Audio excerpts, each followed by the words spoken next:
கிறிஸ்துவுக்குள் பிரியமானவர்களே, மீண்டும் ஒரு விசையாக உங்களை சந்திப்பதிலே மிகுந்த மகிழ்ச்சி அடைகிறேன். உங்கள் யாவருக்கும் ஆண்டவராக இயேசுவின் நாமத்தினாலே வாழ்த்தி வரவேற்றுக் கொள்கிறேன். என்னுடைய நன்றிகளையும் உள்ளத்தின் ஆழத்திலிருந்து தெரிவித்துக் கொள்கிறேன். கர்த்தர் நல்லவர். ஓகே, உங்களுக்கும் இது ஒரு புது அனுபவமா இருக்கிறது, எனக்கும் உண்மையாக ஒரு புது அனுபவம் தான். பொதுவாகவே அந்த திருச்சபையில இருக்கிற எங்குமே கன்வென்ஷன் பேசுறதுக்கு கூட மாட்டாங்க. இப்போ நான் இருந்த திருச்சபையில சரி, எங்களுடைய பேராயத்திலும் சரி, நம்மளுடைய எல்லா பேராயங்களும் சரி, இது ஒருவேளை இது வரலாற்றுல முதல் முறையாக இருக்கலாம். ரைட், அதுக்காக கமிட்டிக்கு முதலாவது நான் நன்றிகளை தெரிவித்துக் கொள்வேன். அது முன்பாக இந்த வாய்ப்பு கர்த்தர் அருளியதாக நான் யோசிக்கிறேன். ஏன்னா எந்த ஒரு காரியமும் கர்த்தர் நம்முடைய வாழ்க்கையிலே திட்டம் வைத்திருக்கிறார் என்பதை ரொம்ப அழகா உணர்ந்து கொள்ளுகின்றவன் நான், நம்புறவனா. அதனால கண்டிப்பா இது தேவனுடைய சித்தம். அதற்கு கர்த்தர் நம்முடைய பொறுப்பாளர்களை எடுத்து பயன்படுத்தினார். இதுக்கு ஏதாவது ஒரு நோக்கத்தை ஆண்டவர் வைத்திருப்பார். நான் விசுவாசிக்கிறவங்க ஹல்லேலூயா சொல்லுங்க. ஹல்லேலூயா. Right, okay. ஒரு கண்டிஷன், இந்த கன்வென்ஷனை பொறுத்த மட்டும், இந்த கூட்டத்தை பொறுத்த மட்டும், இது நம்மளுடைய ஞாயிற்றுக்கிழமை அருளுரை மாதிரி இருக்கக்கூடாது. ரைட்டா? சண்டே சர்வீஸ் மாதிரி இருக்கக்கூடாது. ஏன்னா அது ஆராதனை. எது? ஞாயிற்றுக்கிழமைகளை நம்ம கலந்து கொள்வது ஆராதனை. இது கன்வென்ஷன். பொதுவாகவே நம்மளுடைய நற்செய்தி கூட்டங்கள் அப்படின்னாலே அது சுவிசேஷ கூட்டங்கள் எல்லாமே சுகமளிக்கிற கூட்டங்களாக தான் நம்ம பார்த்திருப்போம். ரைட், இந்த சுகமளிக்கிற கூட்டங்கள் அப்படின்றது யாருக்குன்னா, ஆவியில் வளராதவர்களுக்கு, ஆன்மீகத்துல வளராதவங்களுக்கு தான் நான் நம்புறேன். இப்போ நம்ம ஊர்ல எல்லாம், எங்க ஊர்ல எல்லாம் விடுதலை பெருவிழா, அதுக்கு அடுத்தது நற்செய்தி பெருவிழா, இந்த மாதிரி பெரிய பெரிய கூட்டங்கள் நடத்தி பெரிய பெரிய ஊழியக்காரர்களே தேவ மனிதரை அழைத்து வருவாங்க. திரளான கூட்டம் வரும். முடிஞ்சவொடனே ஆல்டர் கால்னுவாங்க. ஆல்டர் கால் நமக்கு தெரியும், நம்மளை ஒப்பு கொடுக்குறது. அப்போ என்ன பண்ணுவாங்க, ஒரு கூட்டம் போய் முன்னாடி நிற்பாங்க. ரைட், அவங்க அன்னைக்கு பிரசங்கம் பண்றதுன்னு எடுத்து பாத்தீங்கன்னா அது ரொம்ப ஆழமா இருக்காது. அது யாருக்கு இருக்குன்னா, இயேசுவை ஏற்றுக்கொண்டு இயேசுவை பற்றி அறிந்து கொள்ள முயற்சி பண்றவங்களுக்கு, அதாவது பிகினிங் ஸ்டேஜ்ல இருக்கிறவங்களுக்கு அது நல்லா இருக்கும். இப்போ உங்களை நான் எப்படியாக பார்க்கிறேன் என்றால், நீங்கள் கண்டிப்பா எல்லாருமே பவுல் சொல்கிறது போல பாலை குடிக்கிற குழந்தைகள் அல்ல. நம்மள யாரு? விசுவாசத்துல வளர்ந்தவங்க. எப்படி சாப்பிடுறவங்க? நல்ல மட்டன் சிக்கன் சாப்பிடக்கூடிய, மாமிசம் சாப்பிடக்கூடிய அளவுக்கு நம்ம ஆன்மீகத்துல வளர்ந்திருக்கிறோம். அப்படி இருக்கிற பட்சத்துல நம்ம கன்வென்ஷன் கூட்டங்கள் அப்படின்ற நம்ம வெறும் அந்த பொதுவாகவே அந்த மாற்றங்களை உருவாக்குற அந்த இது இல்லாதபடிக்கு திருமறையை ஆழ்ந்து உணர்ந்து கொள்வதற்கான ஒரு வாய்ப்பா இருக்கணும். ரைட், இது முதல் கண்டிஷன். ரெண்டாவது, கொஞ்சம் டீச்சிங் இருக்கும். சண்டே நம்ம பண்றது பேர் பிரீச்சிங். ரைட்டா? அருளுரை ஆற்றுதல். இது கற்றுக் கொடுத்தல். இது என்னது? கற்றுக் கொடுத்தல். சண்டே சர்மன் வேற ஸ்டைல்ல இருக்கும், இந்த சர்மன் வேற ஸ்டைல்ல இருக்கும். இந்த பிரீச்சிங், டீச்சிங். அதனாலதான் உங்களுக்கு வரும்போதே ஒரு மூடு பிக்ஸ் பண்ணிட்டோம். என்னது கையில? என்ன நோட்டு? ஸ்கூல் பசங்க யூஸ் பண்ற நோட்டு. ரைட்டா? பெண்ணு கொடுத்துட்டோம். ஏன்னா இது கிளாஸ் தான். ரைட்டா? நான் இது கொஞ்சம் கிளாஸ். ரைட், கிளாஸ்ல இன்னொரு பிரச்சனை இருக்கு. என்னது? கிளாஸ் எடுத்தா தூங்கிடும். ஆமாவா இல்லையா?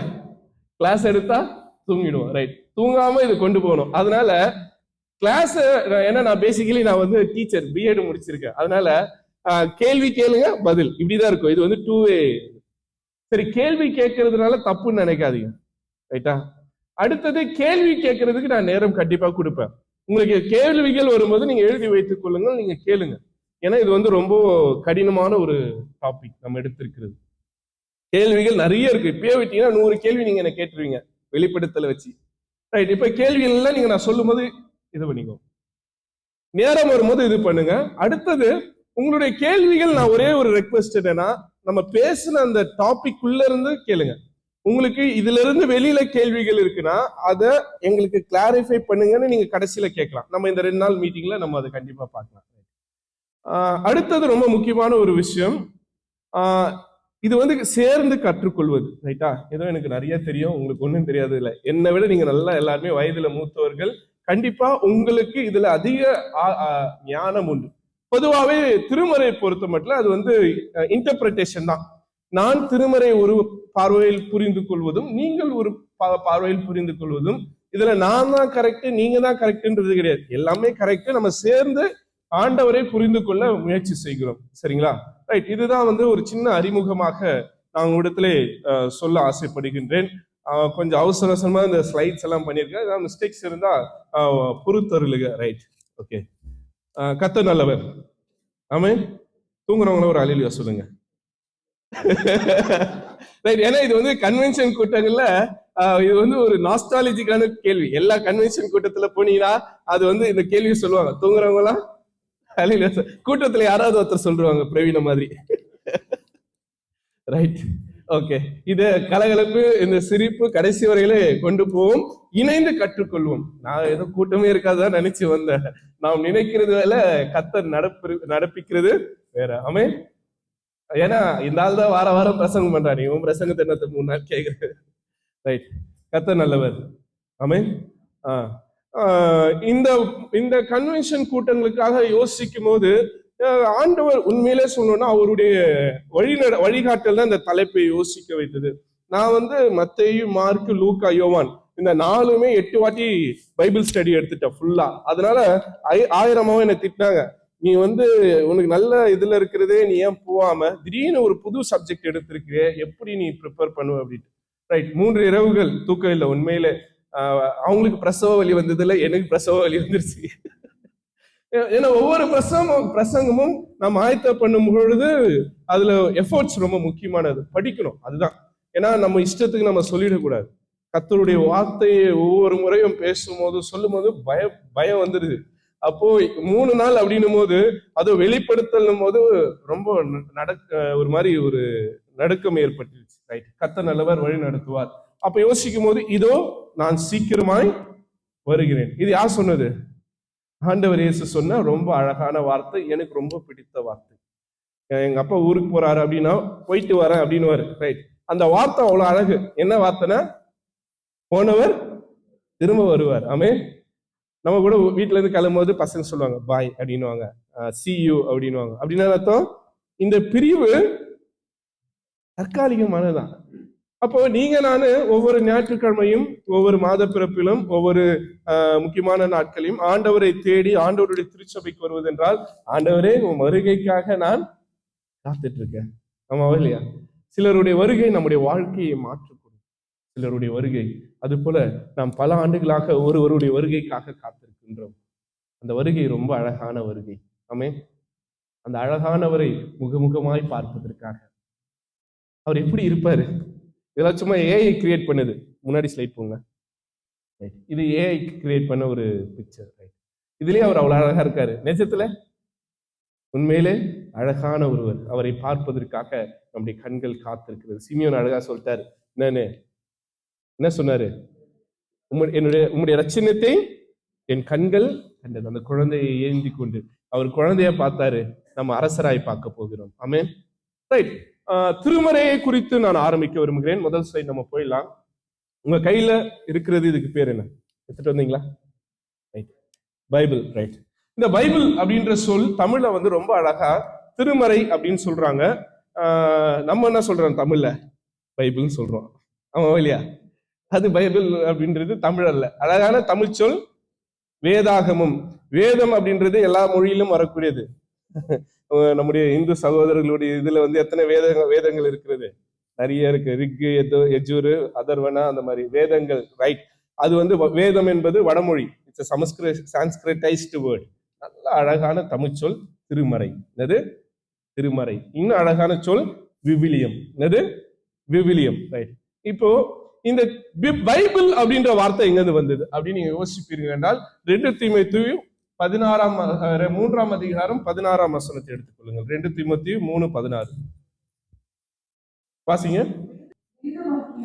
வேத வாக்கியங்கள் எல்லாம் தேவ ஆவியினால் அருளப்பட்டிருக்கிறது. நீங்கள் முதல் காரியம், உங்கள் கையில் இருக்கிற திருமறை ஒருவர் எழுதல. புரிஞ்சுக்கிட்டீங்களா?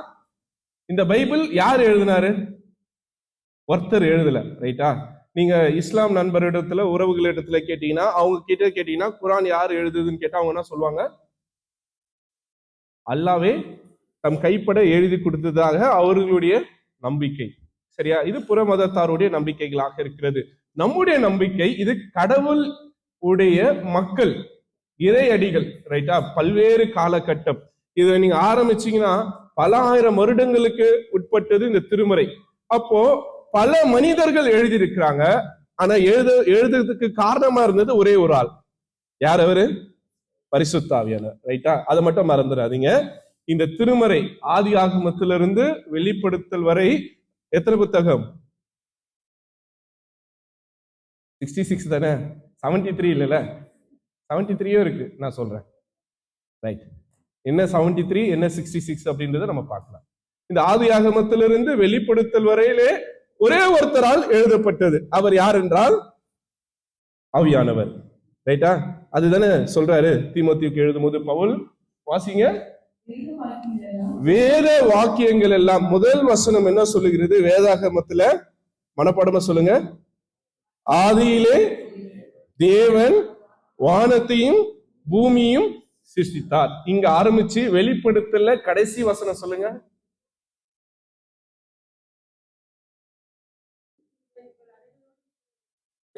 உங்கள் அனைவரோடும் இருப்பதாக.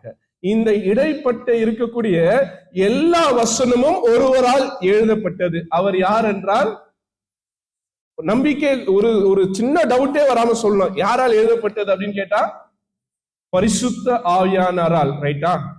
அடுத்தது வாசிங்க. யார் எழுதுன்னு சொல்லிட்டாரு. இப்ப ரெண்டாவது சொல்றாரு எதற்காக எழுதப்பட்டது. ரைட்டா? தேவனுடைய மனுஷன் தேறினவனாகவும்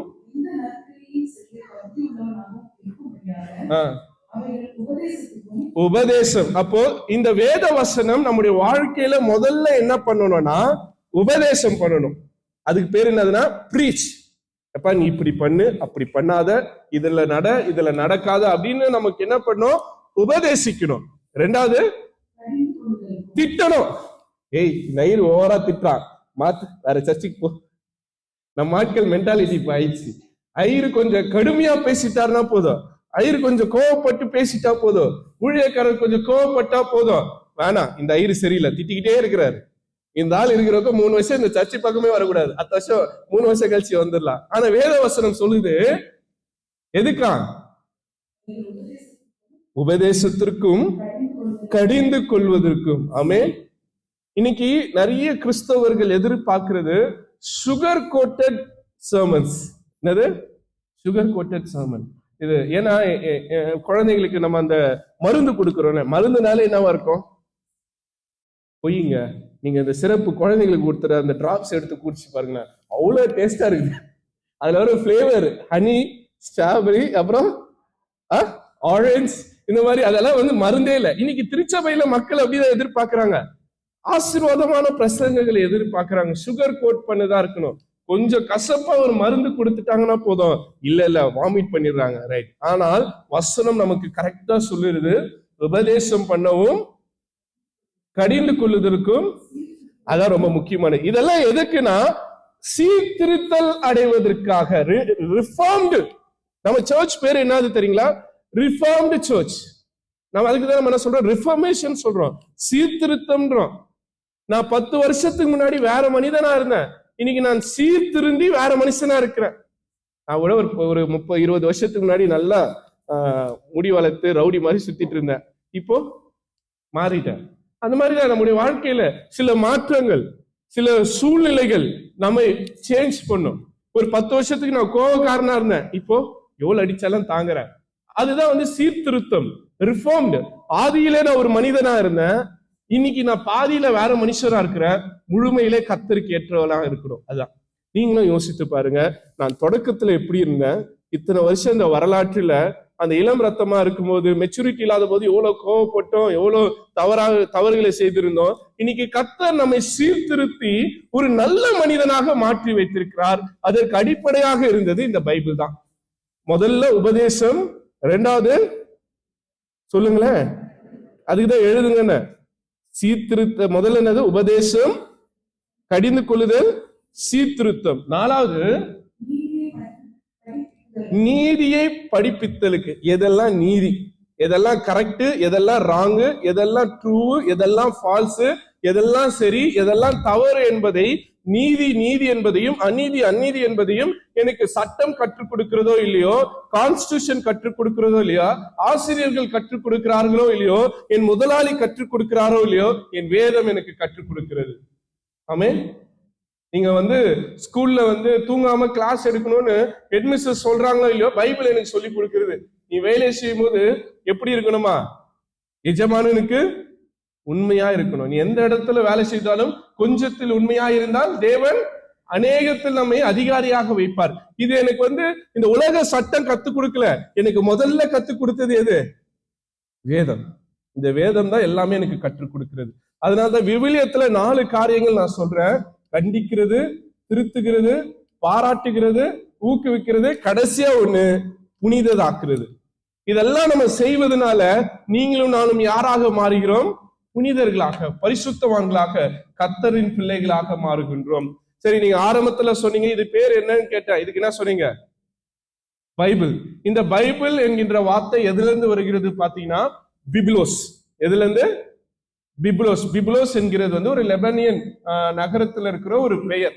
பைபிள் என்னும் வார்த்தை அதுல இருந்து உருவாச்சு. ஏன் பிப்லோஸ் என்ற இடத்துல இருந்து உருவாதுன்னு பாத்தீங்கன்னா, அங்கதான் அந்த பெப்ரோஸ் அப்படின்னு சொல்லக்கூடிய அந்த எழுதக்கூடிய இது தயாரிச்சாங்க.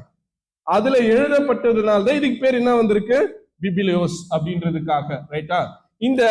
இதை எழுதுனவங்க ஒரு கூட்டம். அந்த கூட்டத்துக்கு என்ன பேருன்னா, அவங்க அதை பதப்படுத்தி பாதுகாத்த வைத்தோடைய இடம் பேர் கும்ரான் அப்படின்னு சொல்லுவாங்க. இன்னைக்கு பைபிள் நம்ம கையில ஒரு புக்கா இருக்கிறது. ஆனால் பல வருடங்களுக்கு முன்பாக, இயேசுவுக்கு முன்பாக பழைய ஏற்பாடு எபிரேய திருமறை எப்படி இருந்ததுன்னா, சுருள்களாக இருந்தது. சுருள்களாக இருந்து பானைக்குள்ளாக பதப்படுத்தி கும்ரான் என சொல்லப்படுகிற ஒரு மலை இடுக்களுக்குள்ளாக அதை எழுதின மக்கள் ஒளித்து வைத்தார்கள். காரணம் என்னன்னா, பல்வேறு படையெடுப்பு வரும்பொழுது அவங்க அந்த நாட்டு மக்களுடைய வேதத்தை அழிப்பதுதான் அவங்களுக்கு முக்கியமானது. அப்படிதான் எப்படி ஆண்டவரை பற்றியான செய்திகள் அழிந்து போக கூடாதுன்றதுக்காக அதை பாதுகாத்து வைத்து இருக்கிறார்கள். நீங்க கூட வீட்டுக்கு போயிட்டு உங்களுடைய கூகுள்ல எடுத்து கும்ரான் கேவ்ஸ்ன்னு போட்டீங்கன்னா அதை பற்றி நிறைய தகவல்கள் வரும். எப்படி இந்த பழைய ஏற்பாட்டு நூல்கள் யூத மக்களுக்கு கிடைச்சது அப்படின்றதுக்கு நிறைய வரலாறு இருக்கு. நமக்கு நேரம் இல்லை. அதனால இந்த கும்ரான் குகைகள், QUMRAN, கும்ரான் அப்படின்ற கேஸ் பத்தி நீங்க வீட்டுல உட்காந்து ஏஐல ஏதாவது ChatGPTலயோ இல்லைன்னா நீங்க ஏதாவது ஒரு சர்ச் இதுல போட்டு பாத்தீங்கன்னா நிறைய தகவல்கள் உங்களுக்கு கும்ரான் குகைகளை பத்தி வரும். ரைட். இப்ப நான் அந்த கும்ரான் குகைகளை விட்டுட்டு அடுத்ததுக்குள்ளாக நான் கடந்து செல்ல ஆசைப்படுகின்றேன்.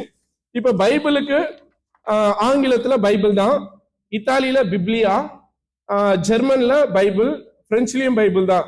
இதுக்கு வேற வேற மொழிகளை நம்ம சொல்லப்படுகிற வேற பேர்கள் அப்படின்னு பாத்தீங்கன்னா, சில இடங்கள்ல இதை ஸ்கிரிப்சர் என்று சொல்றோம்.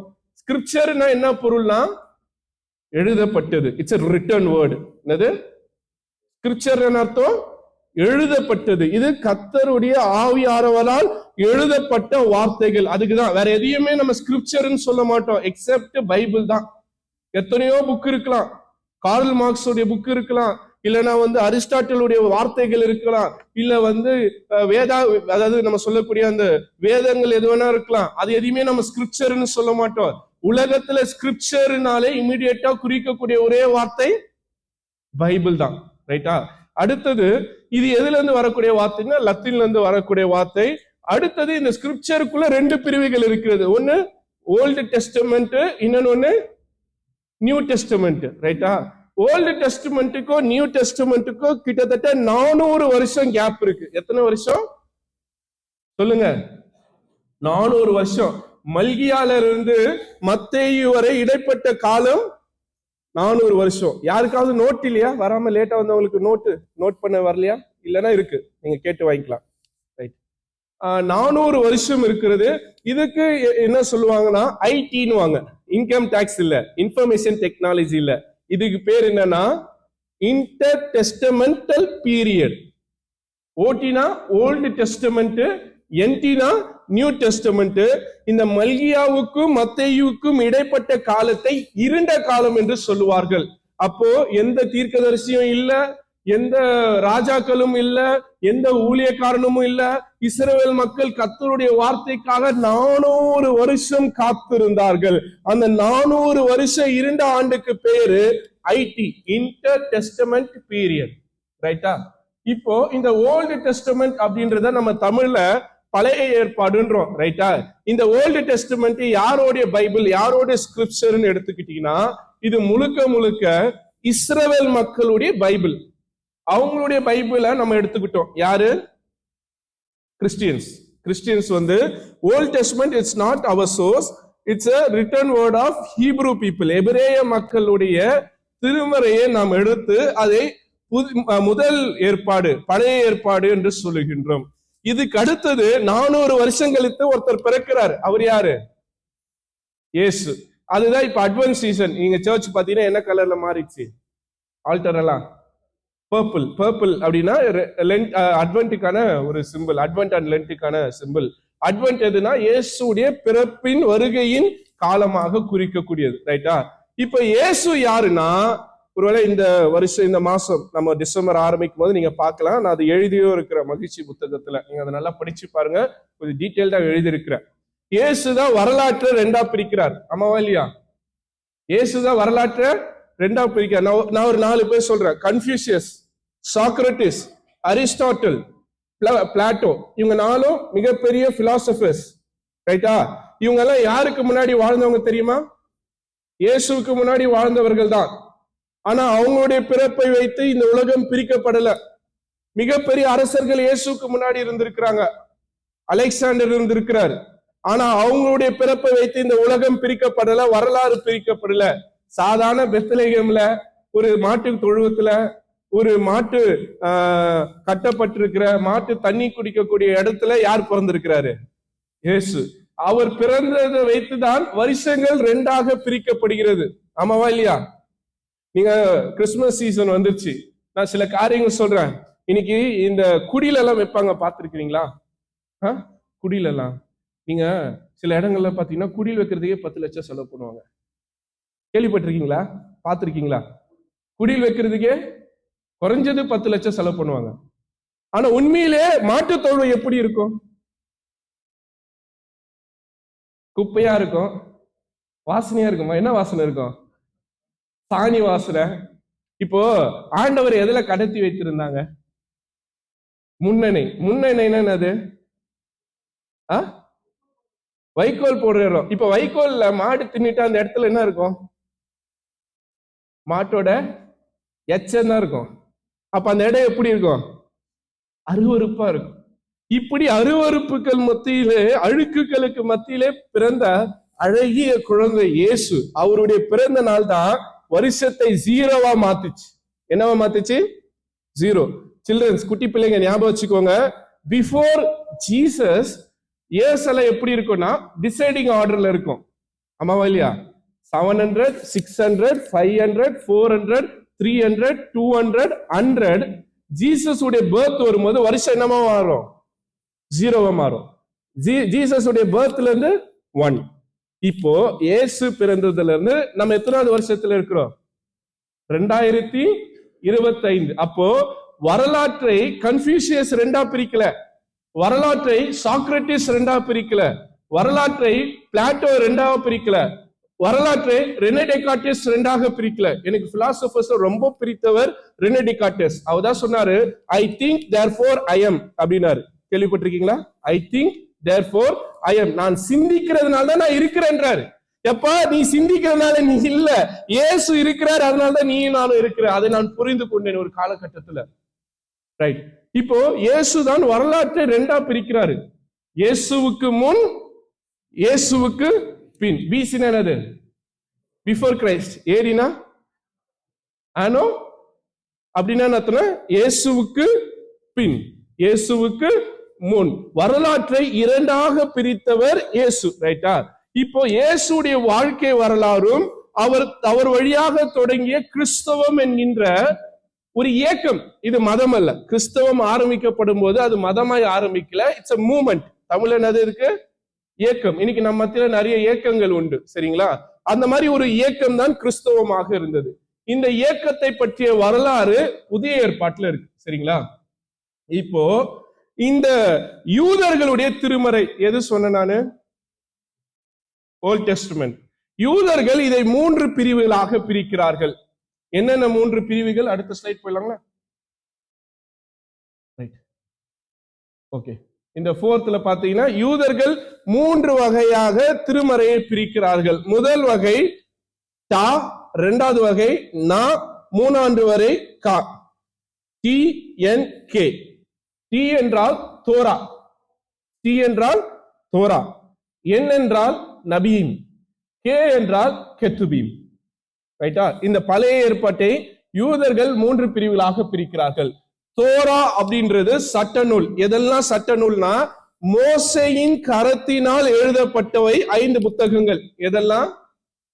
ஆதியாகமும், யாத்திராகமும், லேவியராகமும், எண்ணாகமும், உபாகமும். இந்த 5க்கும் யார் ஆசிரியர் என்றால் மோசே தான் அப்படின்றது வரலாற்றில் நம்பப்படுவதாக இருக்கிறது. இதுக்கு நான் திருவிலியத்தில் இருக்கக்கூடிய பெயர்கள் கொடுக்கப்பட்டிருக்கிற முதல் புத்தகத்துக்கு பேரு தொடக்க நூல், 2வது புத்தகத்துக்கு பேரு விடுதலை பயணம், 3வது லேவியர், 4வது எண்ணிக்கை, 5வது இணைச்சட்டம். அதுதான், அதேதான் தூய தமிழ்ல. ஏன் இப்படி சொல்றேன்னா, நீங்க ஹீப்ரு பைபிள் பாத்துட்டீங்கன்னா நம்ம அரபிக் மாதிரி தான். நம்ம இப்படில இருந்து இப்படி எழுதுவோம். எப்படில இருந்து? Left to right. அரபிக் எப்படி எழுதுவாங்க? Right to left. ஹீப்ருவும் அப்படிதான் எழுதுவாங்க. எழுதும்போது முதல் புத்தகம் என்னன்னா பெரேஷித். நம்ம தான் அது ஆதியாகமன்றோம். இங்கிலீஷ்ல அதுக்கு பேர் என்னது? ஜெனிசிஸ். ஆனா ஹீப்ருல அதுக்கு பேரு பெரேஷித். இவங்க எப்படி அதுக்கு பேர் கொடுத்தாங்கன்னு நீங்க பாத்தீங்கன்னா ரொம்ப அழகா இருக்கும். முதல் வார்த்தை தான் அந்த புத்தகத்துடைய பேர். அந்த முதல் வார்த்தை பெரேஷித் பாரா ஏலோஹிம் அப்படின்னு இருக்கும். அப்படின்னா ஆதியிலே தேவன் வானத்தையும் பூமியும் படைத்தார். அப்ப அந்த ஆதி, இந்த பிகினிங் அப்படின்றதுக்கு எபிரேயத்துல என்ன பேருனா பெரேஷித். ரைட்டா? அடுத்த புத்தகம் யாத்திராகமம். அது நம்ம என்ன சொல்றோம்? எக்ஸோடஸ்ன்றோம். இதுக்கு என்ன முதல் வார்த்தை எபிரேயத்துலனா ஷெமோத். SHEMOT. ஷெமோத் அப்படின்னா names of sons of Israel. 2வது அதிகாரம் 2வது புத்தகத்துல முதல் வசனம் எப்படி ஆரம்பிக்குது பாருங்க. யாத்திராகமம் முதல் அதிகாரம் முதல் வசனம்.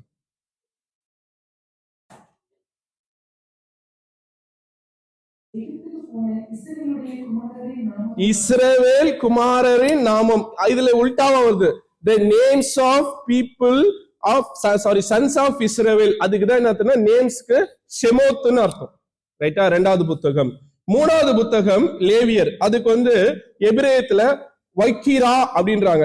வக்கீரா அப்படின்னு சொல்லும் போது என்னன்னா and he called, அவர் அழைத்தார். வக்கீரா அப்படின்றாரு எபிரேயத்துல.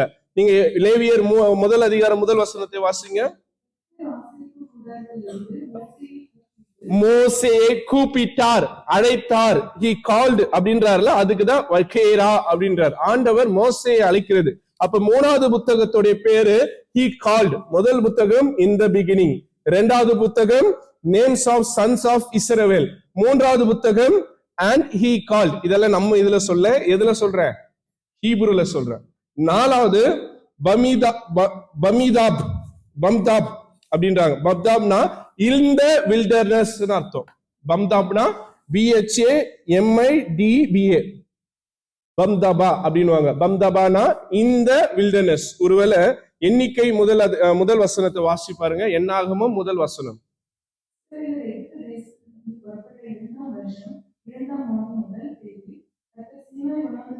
வனாந்தரத்தில். இந்த வில்டர்னஸ் அந்த எபிரேயத்துல பைபிள் ஆரம்பிக்கும். இந்த வில்டர்னஸ், அதுதான் அந்த புத்தகத்துடைய பேராக பமிதாப் அப்படின்ற புத்தகமாக இருக்கிறது.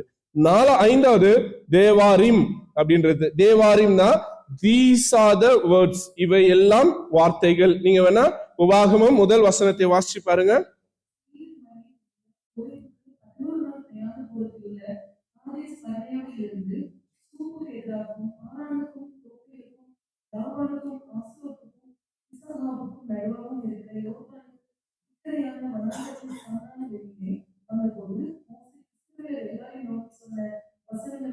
வசனங்கள், these are the words, அதுதான் 5வது புத்தகத்துடைய டாபிக்கா இருக்கு. நம்ம இதுன்றோம், டியூட்ரானிம் என்றோம், தமிழ்ல உபாகமம்ன்றோம்.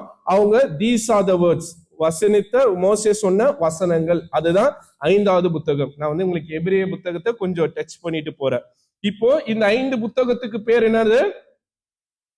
தோரா. இந்த 5 புத்தகத்துக்கு பேர் என்ன? தோரா. தமிழ் என்னது? சட்டநூல். இப்போ அடுத்தது 21 புத்தகங்கள், அதுக்கு பேர் வந்து நபீம். நபீம்னா கவிதைகள், வரலாறுகள், ரைட்டா? சாரி, நபீம்னா தீர்க்கதரிசிகள். நபீம்னா என்னது? தீர்க்கதரிசி. நான் ஏற்கனவே சொல்லியிருக்கேன், ப்ராஃபெட். தமிழ் என்ன சொல்லுவோம்? நபிகள். நபிகள் நாயகம் அப்படின்றல. நபி என்றால் தீர்க்கன்னு அர்த்தம். அப்ப எதெல்லாம் தீர்க்க தரிசன புத்தகங்கள்னா, முந்தைய தீர்க்கதரிசிகள் 6 பேர். அதாவது யாரெல்லாம் வராங்க அப்படின்னு பாத்தீங்கன்னா, அவங்க அந்த தீர்க்கதரிசிகள் வர புத்தகங்கள் பாத்தீங்கன்னா, யோசுவா, நியாயாதிபதிகள், 1-2 சாமுவேல், 1-2 ராஜாக்கள். இது 4 + 2 வருதுனால 6 புத்தகங்கள் வந்து முந்தைய தீர்க்கதரிசிகள். என்னென்ன? யோசுவா, நியாயாதிபதிகள், 1-2 சாமுவேல், 1-2 ராஜாக்கள். இவங்க எல்லாம் முந்தைய தீர்க்கதரிசிகள் அப்படின்னுவாங்க. பிந்திய தீர்க்கதரிசிகள் அப்படின்னும் போது அது 2 குரூப்பா இருக்குது. பெரிய தீர்க்கதரிசி, சின்ன தீர்க்கதரிசி. பெரிய தீர்க்கதரிசி எல்லாம் யாருன்னா ஏசாயா, எரேமியா, எசேக்கியேல். சின்ன தீர்க்கதரிசி எல்லாம் யாருன்னா ஓசியாவிலிருந்து மல்கியா வரை, ரைட்டா? இது வந்து 15 புத்தகம். இதுக்கு அடுத்தது கடைசியா வருது லிட்ரேச்சர், இலக்கணங்கள், இலக்கியங்கள். நம்ம இதுல எப்படி 50 காவியங்கள் இருக்கிறது. சிலப்பதிகாரம், என்னது, சிந்தாமணி, சிவக சிந்தாமணி, மணிமேகலை, குண்டலகேசி, வளையாபதி. இந்த 50 காவியங்கள்ன்றோம்ல, இலக்கியங்கள் சொல்றோம்ல. அந்த மாதிரி எபிரேயர்களுடைய இலக்கிய நூல்கள் அப்படின்னு பாத்தீங்கன்னா திருப்பாடல். திருப்பாடல் என்னது? சங்கீதம். திருப்பாடல்னா சங்கீதம். நீதிமொழிகள், யோப் இலக்கணம், இனிமை பாடல்கள். இனிமை பாடல்கள்னா உன்னத பாட்டு, ரூத் புலம்பல், சபை உரையாளர். சபை உரையாளர்னா பிரசங்கி, எஸ்தர், தானியல், எஸ்ரா, நெகேமியா, 1-2 நாளாகமம். இதெல்லாம் இப்படி இவங்க எபிரேயர்கள் கேட்டகரைஸ் பண்றாங்க. இதுல இருந்து தள்ளப்பட்ட ஆகமங்கள் சொன்னோம். முதல்ல ஒருத்தங்க 66 கன்ஃபியூஷன் வந்தது, 73 சொன்னல. இதுல ஒரு சில புத்தகங்கள் தள்ளப்பட்ட ஆகமங்களாக இருக்கிறது. அதுல என்னன்னா தோபித்து, யூதித்து, பாராக்கு, சீராக்கின் ஞானம், சாலமோனின் நாகரம், மக்கபேயர் 2 புத்தகம். இதெல்லாம் லிஸ்ட்ல இருக்கும் பாருங்க. தோபித்து, யூதித்து, பாராக்கு, சீராக்கின் ஞானம், சாலமோன் ஞானம், மக்கபேயர். இதை எல்லாமே யார் வைத்திருக்கிறார்கள் என்றால் ரோம கத்தோலிக்க திருச்சபை வைத்திருக்கிறாங்க. சரி, இதுல நான் வந்து நீங்க படிங்க அப்படின்னாலும் நான் சொல்லல. இது ஏன் வேணான்றதுக்கு நான் கடைசி நாள்ல உங்களுக்கு காரணம் சொல்றேன். ஏன் நம்முடைய ரிஃபார்மேஷன் சர்ச் இதை எடுத்துக்கலன்றதுக்கு கடைசி நாள் நான் காரணம் சொல்றேன். இதுல இந்த மக்கபேயர்ன்றவங்க ரொம்ப முக்கியமானவங்க. யாரு? மக்கபேயர். ஏன் மக்கபேயர் முக்கியமானவங்கன்னா, இவங்கதான் வெளிப்படுத்தலுக்கு முன்னாடி வரக்கூடிய சூழ்நிலையில இருக்கக்கூடியவங்க. மக்கபேயர்கள் யாருன்னா இவங்க சீர்திருத்தவாதிகள். இயேசுவுக்கு பின்னாடி என்ன நடக்குதுன்னா, இஸ்ரவேல் தேவாலயத்தை ரோமர்கள் ஃபுல்லா புடிச்சிட்டாங்க, கேப்சர் பண்ணிட்டாங்க. 2 அரசர்கள் இருக்கிறாங்க, நம்ம பின்னாடி பார்க்க போறோம். அதுல முக்கியமான அரசர் வந்து நீரோ. நீரோ பத்தி கேள்விப்பட்டிருக்கோமா இல்லையா? நீரோ, when Rome was in fire, Nero was doing என்ன பண்ணியிருந்தாரு? பிடில் வாசித்திருந்தாருன்னு சொல்லுவாங்க. ஏன்னா நீரோ வந்து ரொம்ப மோசமான அரசர். இவர் தான் வந்து வெளிப்படுத்தல் காலகட்டத்தில் இருக்கக்கூடிய அந்த நாட்களுடைய அரசராக இருந்திருக்கிறாரு நீரோ. அதுக்கு அடுத்தது வந்தவர் வந்து டொமேஷியன். இந்த 2 ராஜாக்களும் ரொம்ப மோசமானவங்க. இந்த டொமேஷியன் என்ன பண்ணாருன்னா, இஸ்ரவேல் தேவாலயத்துல இருக்கக்கூடிய பரிசுத்தத்தை எல்லாம் எடுத்துட்டு அவங்களுடைய கடவுள் ஜியோஸ்ன்னு சொல்லக்கூடிய ZEUS, ஜியோஸ்ன்னு சொல்லக்கூடிய கடவுளை ஆல்டர்ல கொண்டு வந்து வச்சுட்டாங்க. நம்முடைய ஆற்றல், இஸ்ரவேலுடைய ஆற்றல்ல எதுவுமே இருக்காது, பலிப்பீடம் மட்டும்தான் இருக்கும். ஆனா இந்த அரசர் என்ன பண்ணிட்டாரு, அந்த பலிப்பீடத்துல ஜியோஸ் என சொல்லப்படுகிற கடவுளுடைய உருவத்தை வச்சுட்டு பலிப்பீடத்துல எதை திரும்ப பலியிட்டான்? பன்றியை பலியிட்டான். எது? பன்றியை. அப்போ இஸ்ரவேல் தேவாலயம் என்ன ஆயிடுச்சு? சீர்கேட்டாயிடுச்சு. அவ்வளவுதான். எல்லா அக்கிரமத்தையும் அங்க பண்ண ஆரம்பிச்சாங்க. அப்போ ஒரு குழு வந்தது. அந்த குழு பேர் தான் மக்கபேயர். அவங்கதான் போராடி இஸ்ரவேல் ஆலயத்தை மீட்டெடுத்தாங்க. அந்த வரலாறு தான் எதுல இருக்கிறது? 1 மக்கபேயர், 2 மக்கபேயர்ல இருக்கிறது. ரைட். இதெல்லாம் நம்ம ஒருவேளை உங்களுடைய எக்ஸ்ட்ரா நாலேஜுக்காக நீங்க ஒரு வாய்ப்பு இருந்தா படிச்சு பாருங்க. ரொம்ப அழகான புத்தகங்கள். ரைட். இப்போ அதுதான் நான் சொன்ன பழைய ஏற்பாட்டுல 39+7 46. ரைட்டுங்களா? 46+27 73 புத்தகங்கள் நமக்கு இல்ல. யாருக்கு? ரோம கத்தோலிக்க திருச்சபையில். நம்ம அதுல இருந்து 7 தூக்கிட்டோம். இப்ப நமக்கு மொத்தம் எவ்வளவுதான்? 66 தான். ரைட்டா? 66 தான் நம்ம வைத்திருக்கிறோம். சரிங்களா? இப்ப அடுத்தது இப்போ இது இருக்குது. அடுத்தது போங்க. 6th point. இதுல நான் அதுதான் போட்டிருக்கேன். கத்தோலிக்கர் எப்படி பிரிச்சிருக்கிறாங்க பைபிள் அப்படின்றத ஒருவேளை வாய்ப்பு இருக்குன்னா நான் உங்களுக்கு இந்த பிபிடி அனுப்புறேன். நெக்ஸ்ட் அடுத்த ஸ்லைடு போயிடலாங்க.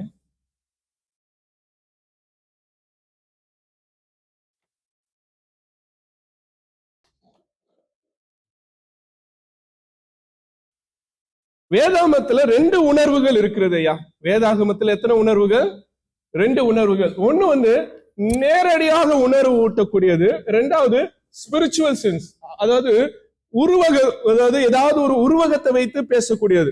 அதுதான் நம்ம பிரிக்க போறோம். ஒண்ணு ஸ்ட்ரெயிட்டா சொல்லியிருப்பாங்க, நீ விபச்சாரம் செய்யாதிருப்பாயாக, வேசித்தனம் செய்யாதிருப்பாயாக.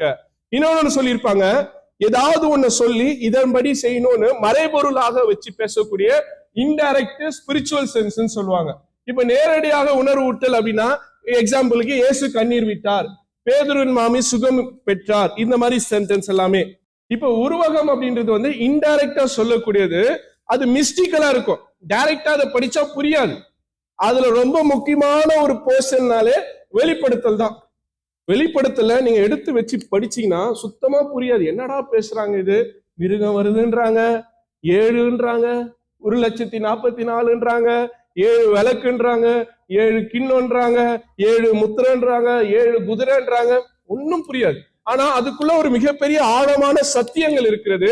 அதை நாம் ஆவிக்குரிய பார்வையில பார்த்தால் மட்டும்தான் நம்மளால அதை புரிந்து கொள்ள முடியும். அதை புரிந்துக்கதான் இவ்வளவு பெரிய கூட்டம் வந்திருக்கிறீங்க. தூங்குறவங்களா இப்ப அலையில சொல்லுங்க. ரைட். அப்போ ஓரளவு உற்சாகமா தான் இருக்கீங்க. இது கொஞ்சம் கிளாஸ் மாதிரி போவோம். இன்னும் கொஞ்சம் நம்ம போக நம்ம இன்டெப்தா போக ஆரம்பிச்சிடும். ரைட். இப்ப அடுத்தது கீழே அட்டவணை கொடுத்திருக்கிறோம். இப்போ நம்ம நேரடியாக புதிய ஏற்பாட்டுக்குள்ள போயிடலாம். ஏன்னா இந்த புரிதல் இருந்தாதான் நீங்களும் நானும் வெளிப்படுத்தல புரிஞ்சுக்க முடியும். நான் ஆரம்பத்துல சொன்ன ஜீசஸ் பத்து தான் வரலாற்று என்ன பண்ணுது, பிரிக்கப்படுகிறது. இப்போ என் கேள்வி, ஆதி ஆகமம் 1 அதிகாரம் 1 வசனத்துல படைப்பெல்லாம் இருக்கு. இப்போ இந்த படைப்பை பத்தி எல்லாம் யார் பார்த்திருப்பா சொல்லுங்க? மோசே அப்ப உயிரோடு இல்ல. ஆதியிலே தேவன் வானத்தையும் பூமியும் படைத்தார். எப்படி எழுதியிருப்பார் அவரு? சரி, அவருக்கு யார் சொல்லியிருப்பா? ரைட். இப்போ இதுக்கு பேர் தான் டிவைன் இன்டர்வென்ஷன் அப்படின்னு சொல்லுவாங்க. ஆவியானவர் வெளிப்படுத்தினார் அப்படின்ட்டு. ரைட். இதே நீங்க புதிய ஏற்பாடு வரும்போது அது எவிடென்ட் இருக்கு. ரைட்டா? அதுக்கு எவிடென்ட் இருக்கு. இப்போ நீங்க பழைய ஏற்பாட்டுல எடுத்தீங்கன்னா முதல் 11 அதிகாரத்துக்கு பெருசா எவிடன்ஸ் கிடையாது. இதெல்லாமே வந்து ஓரல் ஸ்டோரிஸ். ஆபிரகாமுக்கு எவிடன்ஸ் இருக்கு, ஈசாக்கு எவிடன்ஸ் இருக்கு, யாக்கோபுக்கு எவிடன்ஸ் இருக்கு, எக்ஸோடஸுக்கு இருக்கு, நோவா ஆர்க்கு கூட எவிடன்ஸ் இருக்குன்றாங்க. ஆனால் அந்த பிக் பேங் தியரியோ இல்லைன்னா வந்து பிளாக் ஹோலோ இல்ல சயின்ஸ் ஸ்டீஃபன் ஹாக்கின் சொல்ற மாதிரி கடவுளுடைய துகள்கள், இதுக்கெல்லாம் வந்து எவிடன்ஸே கிடையாது நமக்கு. ரைட். அப்போ இந்த புதிய ஏற்பாடுக்கு சாலிடான எவிடன்ஸ் நம்ம கிட்ட இருக்கிறது. அதுல ரொம்ப முக்கியமான எவிடன்ஸ் ஹிஸ்டாரிக்கலா பிரிக்கிறார். பழைய அதாவது கிறிஸ்துவுக்கு முன் கிறிஸ்துவுக்கு பின் பிரிச்சுட்டாரா? இப்போ நீங்க கெஸ் பண்ணுங்க. முதல் இத பாத்துட்டீங்களா? சரி, ஓகே. ரைட். முதல்ல எழுதப்பட்ட சுவிசேஷம் என்னவா இருக்கும்? லூக்கா. அதுல பார்த்தே சொல்லல நீங்க. மார்க் தான். ஏன்னா மார்க் தான் எப்ப எழுதப்பட்டிருக்கு? 60ல எழுதப்பட்டு. அப்ப 60னா எப்போ ஏசு சாமிக்கு என்ன வயசு இருந்திருக்கும்? ஏசாமிக்கு என்ன வயசு இருந்திருக்கும்? 60 வயசு. ஏசாமி உயிரோடு இருந்தா அவருடைய 60வது வருஷத்துலதான் எது எழுதப்படுகிறது? மார்க். ஏன் எழுதியிருப்பாங்க? ஏன் எழுதியிருப்பாங்க? ஏன்னா ஏசாமி 33 வருஷத்துல இறந்துட்டாரு. இப்ப அந்த வரலாறு என்ன ஆயிடுது, காலப்போக்கில மறைய ஆரம்பிச்சிருச்சு. இப்ப அடுத்த ஜெனரேஷனுக்கு கொண்டு போனோன்றதுக்காக முதல்ல எழுத உட்கார்றவர் யாருன்னா மார்க். அதனாலதான் அதுல கம்மியா அதிகாரம் இருக்கும். எத்தனை அதிகாரம் இருக்கு? 16. அதுக்கு அடுத்தது எழுதப்பட்டது மத்தேயும் லூக்காவும். மத்தேயும் லூக்காவும் கிட்டத்தட்ட ஒரே பீரியட் தான். 70 to 100, 80 to 90 அந்த பீரியட்ல தான் எழுதப்பட்டிருக்கும். ரைட்டுங்களா? கடைசியா எழுதப்பட்டது யோவான். சரிங்களா? 80 110 வரை. இப்ப அப்படியே நீங்க வந்தீங்கன்னா அடுத்த பேஜ்ல வெளிப்படுத்தல் எப்போ எழுதப்பட்டது அப்படின்னு நீங்க பாத்தீங்கன்னா 92 96 ஏன்னா அந்த காலகட்டத்துலதான் யார் அரசராக இருக்கிறார் என்றால் டொமேஷியன் அரசராக இருக்கிறார். அந்த காலத்துலதான் எல்லா மக்களையும் கொலை செய்யாமல் தீவுகளுக்கு நாடு கடத்திடுறாங்க. அப்படி தீவுக்கு நாடு கடத்தப்பட்டவர் தான் யாரு? அப்போஸ்தலனாகிய யோவான். பர்த்தமியு தீவு என்னது, பத்மு தீவிலிருந்து அவர் எழுதுவதாக நமக்கு சொல்லப்படுகிறது. ஏன் வெளிப்படுத்தல் ரொம்ப ஸ்பெஷல்?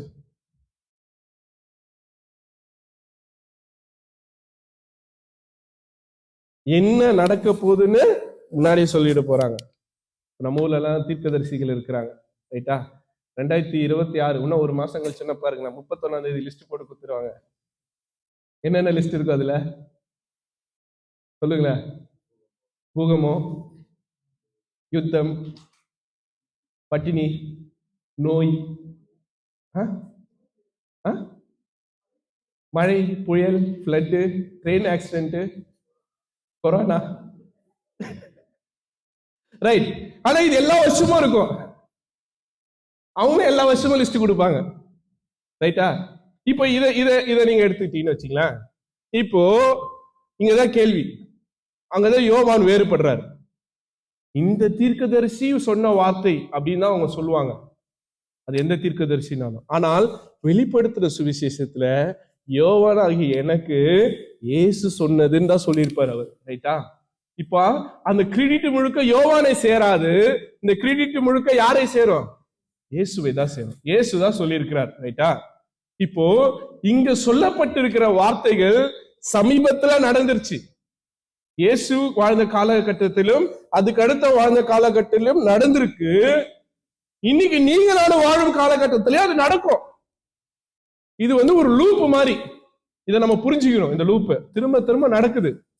ஆனா சில நேரத்துல சில புது புது அறிகுறிகள் நமக்கு தோண்டிட்டே இருக்கும். இதெல்லாம் என்ன எச்சரிக்கிறதுனா, காலம் சமீபித்திருக்கிறது.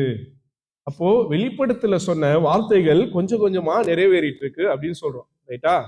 இப்போ நம்ம எப்படி 5 ஆகமத்தை சட்ட நூல்னு சொன்னோம், சங்கீதத்தை கவிதைன்னு சொன்னோம், தீர்க்க தரிசன புத்தகங்களை தீர்க்க தரிசனம். ஆனால் வெளிப்படுத்தல நம்ம என்ன சொல்லுவோம்னா அப்போகாலிப்டோ அப்படின்னுவோம், அப்போகாலிப்சோ அப்படின்னுவோம். அப்படின்னு அர்த்தம் மறை பொருள் வெளிப்பாடு. அதுல ஒரு பொருள் இருக்கு, நேரடியா படிச்சா புரியாது, அதுக்குள்ள ஒரு அர்த்தம் மறைஞ்சிருக்கிறது. அப்போ அந்த அர்த்தத்தை புரிந்து கொள்ளணும்னா அதுக்குள்ளாக ஆவியானவருடைய வழிகாட்டல் நமக்கு தேவைப்படுகிறது, ஆழ்ந்த சத்தியம் தேவைப்படுகிறது, காலகட்டங்களை புரிஞ்சுக்கணும். அப்பதான் அதை புரிந்து கொள்ள முடியும். நேரடியா பொருள் கிடையாது. அதுக்குதான் வெளிப்படுத்தல் நூலுக்கு என்ன பேருனா மறைபொருள் வெளிப்பாடு, அப்போகாலிப்டோ அப்படின்வாங்க. இந்த மாதிரி பைபிள்ல நிறைய புக்ஸ் இருக்கு. யாராவது சொல்ல முடியுமா? ஐயா யார சொன்னாங்க? தானியல். ஆனா தானியல்ல ஃபுல்லா கிடையாது. தானியல்ல ஃபுல்லா கிடையாது. ஏன் ஃபுல்லா கிடையாதுன்னா சாத்ராக் ஆபேத்நேகோ பத்தி வரக்கூடிய இடத்துல கிடையாது. தானியல்ல சிங்க கபில போட்டதுல கிடையாது. எங்கெல்லாம் இருக்குன்னு நம்ம பார்க்க போறோம். அடுத்தது வேற ஒரு புக் சொன்னீங்க, எசேக்கியேல்ல இருக்கு, ஆனா ஃபுல்லா இல்ல, கொஞ்சோண்டு இருக்கு, ஒரு அதிகாரம் 2 அதிகாரம். வேற யோவேல்ல இருக்கு 2ஆம் அதிகாரம், ரைட்? வேற ஐயா எரேமியாலயும் இருக்கு, ரைட்? வேற யாருமே ஏசாமி சொன்னது சொல்லவே இல்லையே. ஏசாமி சொன்னதுன்னா ஏசாயான்றீங்க. மத்தேயில இல்ல, ஒரே ஒரு அதிகாரத்துல இருக்கு, 4 நற்செய்தி நூல்ல. கரெக்டா சொல்லுங்க பார்க்கலாம். தப்பு, கரெக்டா தப்பா சொல்லிட்டீங்க. லூக்கா அதுவே இல்ல. இப்ப ஆப்வியஸா மார்க் தான், ரைட்? போலாமா? அடுத்தது போலாம். வெளிப்படுத்தல் முழு புத்தகமே மறைப்பொருள் தான். தானியல் 7ஆம் அதிகாரத்துல இருந்து 12ஆம் அதிகாரம், அதுல இருந்தான் அவர் தலை இப்படி இருந்தது, மார்பு இப்படி இருந்தது, வயிறு இப்படி இருந்தது, கால் இப்படி இருந்தது, பாதம் இப்படி இருந்தது, வெண்கல சிலை, இந்த சிலை, அந்த சிலைன்னு மறைபொருள் இருக்கும். இதுல தானியேல் 7-12. அடுத்தது ஏசாயால 24-27. நீங்க வீட்டுல போய் நல்லா ரெஃபர் பண்ணி பாருங்க. அடுத்தது எசேக்கியேல் 28-39. அடுத்தது அம்மா சொன்னாங்க யோவேல் 2:28-33-21. மனப்பாடமா சொல்லுங்க. 2:28. நான் மாம்சமான யாவர் மேலும் என் ஆவியை ஊற்றுவேன், அப்பொழுது உமது குமாரரும் குமாரத்திகளும் தீர்க்க தரிசனம் சொல்லுவார்கள், வாலிபர்கள் தரிசனம் காண்பார்கள், மூப்பர்கள் சொப்பனங்களை காண்பார்கள். ரைட், இதுதான் யோவேல் 2. அடுத்தது எசேக்கியேல் 38-39, யோவேல் 2:28, சகரியா 1-6, 9-14 அதிகாரம், மார்க்கு 13வது அதிகாரம், ரொம்ப முக்கியமானது. அதுல 2 பேர் கட்டுல பத்துன்னு இருப்பான், ஒருத்தன் இருப்பான், ஒருத்தன் எஸ்கேப் ஆயிடுவான். 2 பேர் வயலுக்கு போவாங்க, ஒருத்தன் இருப்பான், ஒருத்தன் எஸ்கேப் ஆயிடுவான். எதை பத்தி? 2ஆம் வருகையா ரகசிய வருகையா? இங்கதான் பெரிய கன்ஃபியூஷன். 2ஆம் வருகை என்ன, ரகசிய வருகை என்ன? இப்ப 2ஆம் வருகைன்றீங்க, அப்ப 3வது வருகை இருக்கா? கேள்வி இருக்கா இல்லையா? ரைட், அதை நம்ம இந்த 3 நாள் முடிக்கும் போது உங்களுக்கு கிளியர் பண்ணிடலாம். 1 கொரிந்தியர் 15ஆம் அதிகாரம் 20ஆம் வசனம். இது எல்லாமே மறைபொருள் வெளிப்பாடு. அதுல டைரக்ட் மீனிங்கே எடுக்க முடியாது, இன்டைரக்ட் மீனிங் தான். ஆழ்ந்த சத்தியம் புரியாது. ஆனால் யோசித்து பார்த்தீங்க என்றால் ஆண்டவருடைய வருகை குறித்து ஆண்டவர் சொன்ன வார்த்தைகள் அதுல இருக்கும். ரைட், ஓடி போச்சு டைம், இன்னும் 10-15 நிமிஷம் தான் இருக்கு இதுக்கே. ரைட், நோக்கம் ரகசியம். ஏன் வெளிப்படுத்தல் நூல் எழுதப்பட்டதுன்னா ரகசியம், நேரடியா சொல்ல முடியாது. சொன்னா அரெஸ்ட் பண்ணுவாங்க, கொலை பண்ணிடுவாங்க. அதனால மறைபொருள், நம்ம ஊர்ல சொல்லுவாங்க தெரியுமா, மாஸ்கோட், இப்படி ஒரு இது வச்சு தட்டுவாங்க, சீக்ரெட் லாங்குவேஜ். அதே மாதிரி டைப் ரைட்டிங் கத்துக்கும் போது ஒரு லாங்குவேஜ் சொல்லி கொடுப்பாங்க. என்னது அது? இப்பெல்லாம் அது தெரியாது யாருக்கும், அப்பெல்லாம் ரொம்ப ஃபேமஸ் ஷார்ட் ஹேண்ட். அது படிச்சா தெரியாது, ஆனா அது வந்து ஷார்ட் ஹேண்ட் படிச்சவங்க படிச்சா அது தெரியும். இந்த மாதிரி கோடு வச்சு எழுதுறதுதான் வெளிப்படுத்தல் சுவிசேஷம். அதுல ரகசியங்கள் அறிந்திருக்கிறது. அடுத்தது இறை அரசுக்கும் உலக அரசுக்கும். நீங்க அன்னைக்கும் பிரச்சனை இருந்தது. இறை அரசு வந்து ஆண்டவருடைய மக்கள் கிறிஸ்தவர்கள், உலக அரசு அப்போ டொமிஷியன். இப்ப யாரு? இந்தியாவில யாரு? நான் சொல்ல மாட்டேன் மைக்ல, சரிங்களா? அதே மாதிரி அமெரிக்கால படம் ஒத்துருக்கிறாரு. அந்த மாதிரி ஏதோ ஒரு இடத்துல ஒரு அரசன் இருக்கிறான், ரைட்டா? அவன் தான். நம்ம என்ன நினைச்சிடும், மிருகம் ஒண்ண கொம்பு வச்சு நோந்துரும், அப்படியெல்லாம் இல்ல. அவன் நம்மள மாதிரியே தான் இருப்பான், ஆனா அவன் பண்றதெல்லாம் மிருகத்தனமா இருக்கும். ஆமென், அதுதான் மிருகம். அப்போ இந்த வெளிப்படுத்தல் அந்த மிருகத்தை நமக்கு அடையாளம் காட்டிக்கொண்டே இருக்கிறது. இறை அரசுக்கும் உலக அரசுக்கும் இடைப்படுகின்ற போராட்டம். அன்னைக்கும் கிறிஸ்தவர்களுக்கு போராட்டம் சார், இன்னைக்கும் உங்களுக்கு எனக்கும் கிறிஸ்தவர்களுக்கு போராட்டம் இருந்துட்டே இருக்குது. நேற்று ஒரு 2 நாளா பயங்கரமான ஒரு சாட்சி போயிட்டு இருக்கு. யார பத்தி? கிராம் ஸ்டெயின்ஸ் பத்தி ஒரு கலெக்டர் பேசியிருக்கிறாரு, ரைட்டா? அப்ப இவ்வளவு மோசமானவர்கள் நம்ம ஆண்டு கொண்டிருக்கிறார்கள். ஒரு குடும்பத்தை துடிக்க துடிக்க எரித்து கொன்ற கொடுகாரர்கள், கொடுமையாளர்கள் மிருகம். புரியுதா? மிருகம் ஆட்சி செய்யும், செய்து கொண்டே இருக்கும். போராட்டத்தின் முடிவில் யார் ஜெயிப்பாங்களா? இறை அரசு தான் ஜெயிக்கும். யார் ஜெயிப்பாங்க? இறை அரசு. ஆண்டவர் தான் ஆட்சி செய்வார். அடுத்தது ஓமானங்கள், குறிப்பு அடையாளங்கள். நிறைய குறிப்பு அடையாளங்கள் இருக்குது. என்னென்ன அடையாளங்கள் இருக்குது? நிறைய பேர் சொல்லுங்களேன், என்ன குறிப்பு? வெளிப்படுத்தல் இருக்கக்கூடிய ரொம்ப அழகான ஒரு நம்பர் 666. மறந்துட்டீங்களே? நிறைய பேர் கார் நம்பர் 666 வந்தனால வித்தவங்களும் இருக்கு. நான் பார்த்திருக்கிறேன் சென்னையில. கார் நம்பர் என்ன வந்துடும்? 666. அப்பெல்லாம் சின்ன வயசுல இருக்கும்போது கோல்கேட் வாங்காதீங்க, அதுல 66 இருக்குன்னு காட்டுவாங்க. நிறைய இதுல 66 இருக்கு. 6னால என்ன அர்த்தம்? ஆன்டி கிரைஸ்ட் அப்படின்னுவாங்க. ஆன்டி கிரைஸ்ட்னா தலையில ஒரு குழந்தை பிறக்கும், அந்த குழந்தை வந்து சாத்தானா வந்து ராஜாவா வந்து உட்காரும். இதெல்லாம் அந்த ஓமன் படத்துல பார்த்தது. நம்மால் அப்படியே நம்ப ஆரம்பிச்சிட்டாங்க. ரைட், இன்னைக்கு 666 அப்படின்னா என்னது? அடையாளத்தை ஏற்றுக்கொண்டவர்கள் 666, அடையாளத்தை ஏற்காதவர்கள் கிறிஸ்தவர்கள். அவ்வளவுதான் வித்தியாசம். யாரெல்லாம் இந்த உலகத்தின் அடையாளத்துக்கு பின்னாடி போறாங்களோ அதெல்லாம் நம்ம பிரீஃபா பார்க்க போறோம். ரைட், அடுத்தது நீதி, சமத்துவம், சமாதானம், இவைகளை குறித்து பேசுவது, அநீதி, இதெல்லாமே நமக்கு தெரிஞ்சுதான். ரைட், அடுத்தது நம்ம போலாம். இவங்க தான் அந்த 2 பேர் நான் சொன்னல. ஒருத்தர் வந்து நீரோ, இன்னொருத்தர் வந்து டொமிஷியன். இவங்க 2 பேரும் கிபி 95 வந்து ஆட்சி செய்திருக்கிறார்கள். கிறிஸ்தவர்களை மிக மிக மோசமாய் கொடுமைப்படுத்துறாங்க. ஒண்ணு சொல்லட்டுங்களா? கொடுமை நல்லது, துன்புறுத்தல் நல்லது. எங்கெல்லாம் துன்புறுத்தல் இருக்கிறதோ, எங்கெல்லாம் அடிமைத்தனம் இருக்கிறதோ, எப்பெல்லாம் கிறிஸ்தவர்கள் நசுக்கப்படுகிறார்களோ அப்பதான் கிறிஸ்தவம் வளர்ந்திருக்கிறது. ஆமென். இன்னைக்கு குஜராத்ல கிறிஸ்தவர்கள் வளர்ந்தது காரணம் அன்னைக்கு ஸ்டெயின்ஸ் குடும்பம் கொலை செய்யப்பட்டது. ஆமென். இன்னைக்கு எத்தனை மிஷினரிகள் ரத்தம் சிந்தினால்தான் எல்லா தேசத்திலும் கிறிஸ்தவம் வளர்ந்து நிற்கிறது. அப்போ துன்புறுத்தல் நல்லதுதான். இன்னைக்கு நீங்க நானும் துன்பப்படுகிறோம், நல்லதுதான். ஆண்டவருடைய வருகைக்காக நம்ம ஆயத்தமா இருக்கிறோம்.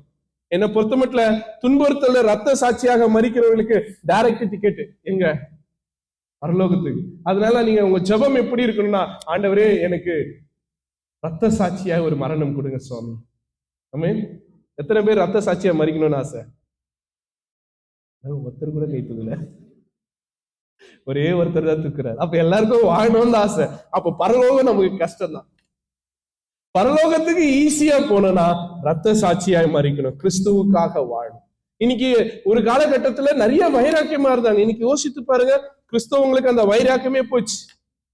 ஆமாவா இல்லையா? எத்தனை கிறிஸ்தவர்கள் வைராக்கிய கிறிஸ்தவர்களாக இயேசுவுக்காக வாழணும்ன்ற அந்த எண்ணம் இருக்கு. ஏதோ ஒரு ஆபத்து வரணும், கொரோனா காலத்துல அப்படியே ஆண்டவரை தேடணும். கொரோனா போயிடுச்சு, நல்லா வாழ்றோம். இப்ப ஆண்டவரை தேடுறது சொல்லுங்க கம்மியாயிடுச்சு. எப்பெல்லாம் பாடுகள் வருகிறதோ, எப்பெல்லாம் உபத்திரவங்கள் வருகிறதோ, அப்ப ஆண்டவரை அதிகமாய் தேடுகிறோம். ஆனா மத்த நாட்கள்ல நல்லா இருக்கும் போது ஆண்டவரை மறந்துடும். அப்படி கிடையாது. துன்பப்படுவது நல்லது. உங்களுடைய பிரமாணங்களை கற்றுக்கொண்டு அந்த ஒரு விசுவாசம் தேவைப்படுகிறது. ரைட். துன்புறுத்தல் ஒரு மிகப்பெரிய காரணமாக இருந்தது. நிறைவாக அடுத்தது போலாம். நீங்க ஒருவேளை எல்லாருமே நம்ம வெளிப்படுத்தல் படிச்சிருக்கோம், ரைட்டா? இப்ப வெளிப்படுத்தலை பொறுத்த மட்டும் ஒரு இமேஜ் நமக்குள்ள இருக்கு. என்ன இமேஜ் சொல்லுங்க? வெளிப்படுத்தல் பேசக்கூடிய டாபிக்ஸ் என்னென்ன? சத்தமா சொல்லுங்க. பரலோகம் பற்றி வெளிப்படுத்தல் இருக்கு. வேற இரண்டாம் வருகை பத்தி இருக்கிறது, ரைட்? அப்புறம் நியாய தீர்ப்பு, ஜட்ஜ்மெண்ட் டே பத்தி இருக்கிறது. அப்புறம் சொல்லுங்களேன் ஐயா. தண்டனை பத்தி இருக்கிறது. அப்புறம் 1000 வருஷம் அரசாட்சி பத்தி இருக்கிறது. அப்புறம் வேற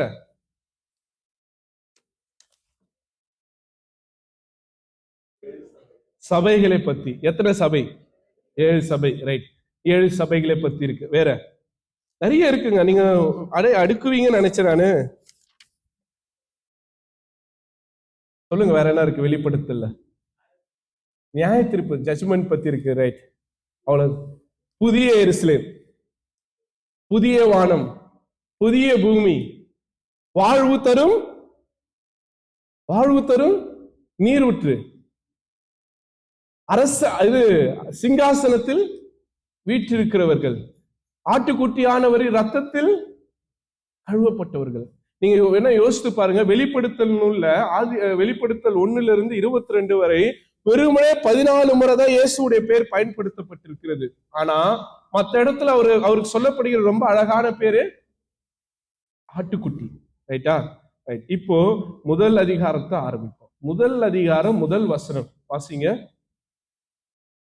இப்பதான் நம்ம கண்டென்ட்டுக்குள்ளே போறோம். சீக்கிரத்தில் சம்பவிக்க போகிறவைகளை தம்முடைய ஊழியக்காரருக்கு காண்பிக்கும் பொருட்டு தேவன் இயேசு கிறிஸ்துவுக்கும் ஒப்புவித்ததும் தூதனை அனுப்பி, இங்க நீங்க புரிஞ்சுக்கணும். தேவன், சொல்லுங்களேன், தேவன் யாருக்கு சொன்னாரு?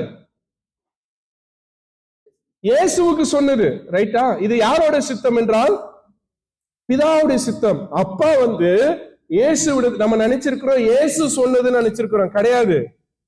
இதெல்லாம் இயேசுவுக்கு யார் சொன்னது? பிதா. அப்ப இயேசு வாழும்போது சொல்லியிருப்பாரு, என் பிதாவை அன்றி வேற ஒருத்தருக்கும் தெரியாது. அப்படின்னா யாருக்கும் தெரியாது? குமாரனுக்கும் தெரியாது. பிதா சொன்னதா யாருக்கு தெரியும்? இயேசுவுக்கு தெரியும். அவரே சொன்னார். இப்ப அங்க அதுதான் நடக்குது. தேவன், மறுபடியும் வாசிங்க, அந்த வசனத்தை கிளீனா இருக்கு. தேவன் இயேசு கிறிஸ்துவுக்கு ஒப்புவித்ததும் தூதனை அனுப்பி சார் எனக்கு யோவானாகிய எனக்கு ஸ்ட்ரைட்டா இந்த நியூஸ் வரல. It's come from God the father. பிதாவிடத்திலிருந்து, தேவனிடத்திலிருந்து குமாரனாகிய இயேசுவுக்கு சொல்லப்பட்டதை இயேசு தூதுவனை கொண்டு யாருக்கு சொல்றாரு? யோவானுக்கு சொல்றாரு. ரைட்டா? இது முதல். ரைட்டா? 2ஆம் வசனத்துக்கு வாங்க.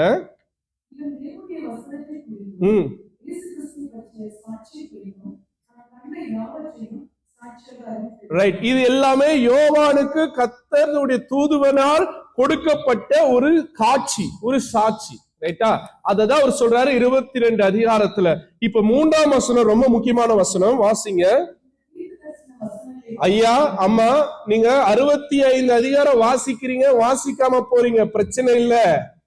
66ஆம் புத்தகத்தில் இருக்கக்கூடிய வெளிப்படுத்தல் சுவிசேஷத்தை வசனங்களை வாசிக்கிறவனும் கேட்கிறவனும் ரொம்ப முக்கியமானது. நீங்க மத்தத வாசிங்க, சங்கீதத்தை வாசிங்க, வாசிக்காம போங்க, உபாகமத்தை வாசிங்க, வாசிக்காம போங்க, எங்கேயுமே அப்படி சொல்லல. ஆனால் வெளிப்படுத்தலுக்கு அந்த அழுத்தம் இருக்கிறது. அதனாலதான் வெளிப்படுத்தல் ரொம்ப முக்கியமானது. ஆனா ஏனோ கிறிஸ்தவ திருச்சபைகள் வெளிப்படுத்தல் சுவிசேஷத்தை அவங்க அவாய்ட் பண்ணிட்டே போறாங்க. காரணம் பயம். ஆனா இங்க வசனம் கிளியரா இருக்கிறது. இதை வாசிக்கணும். அடுத்தது கேட்கிறவர்களுக்கும் எழுதி இருக்கிறவர்களை கை கொள்கிறவர்களுக்கும் பாக்கியவான்கள்.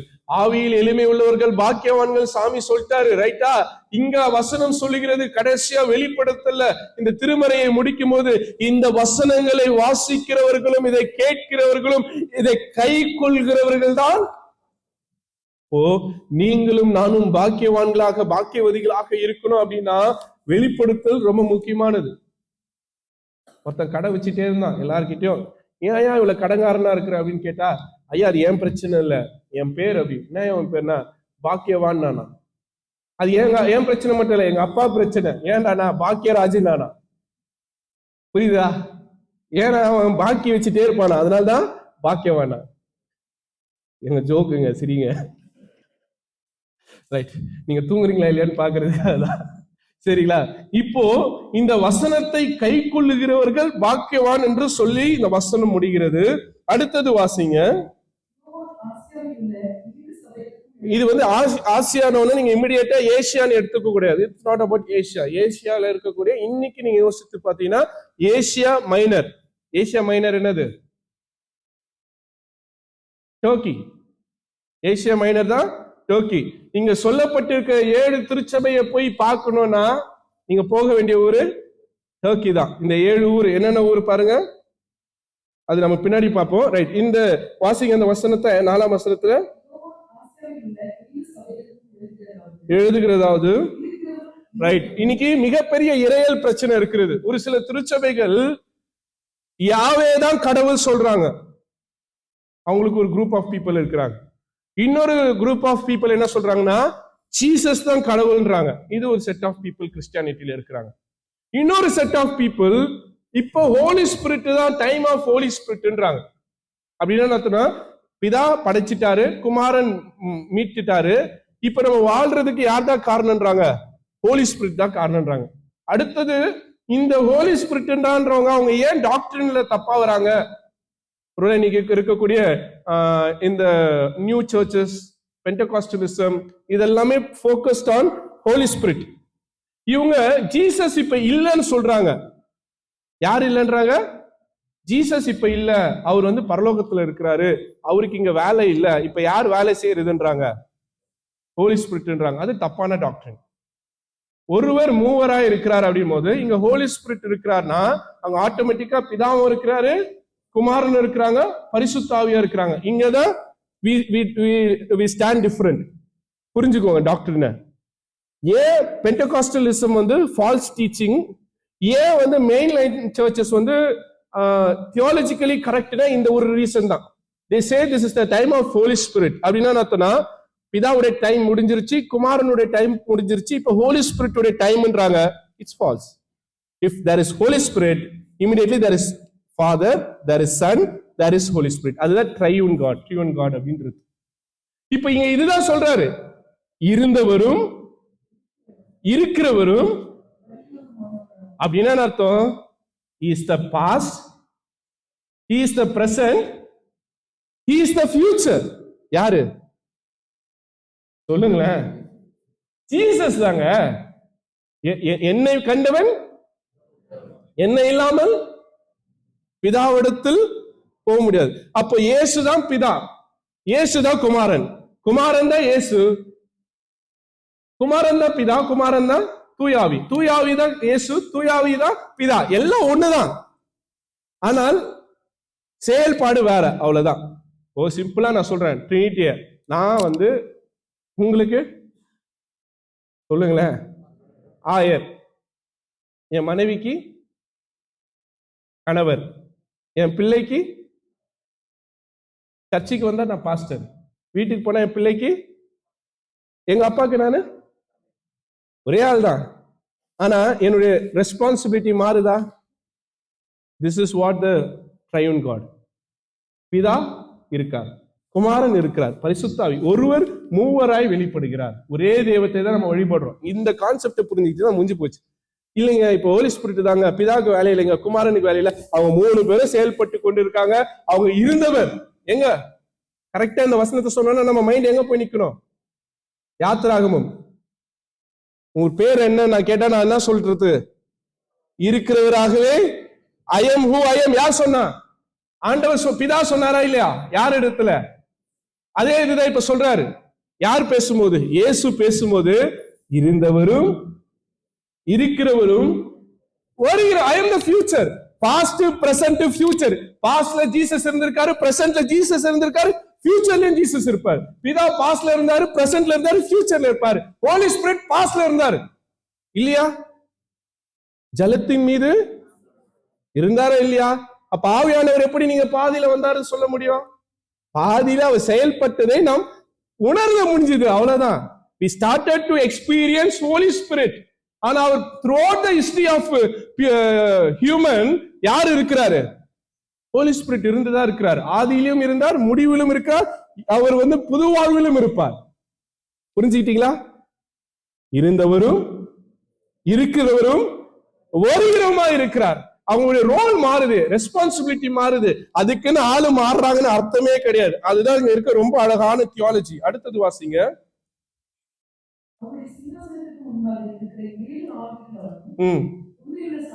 ரைட், உண்மையுள்ள சாட்சி. இப்ப அடுத்தது ரொம்ப முக்கியமான வசனம், அதுதான் வாசிங்க. மரித்தோரிலிருந்து யாருங்க ஃபர்ஸ்ட் பார்ன்? ஜீசஸ் தான்.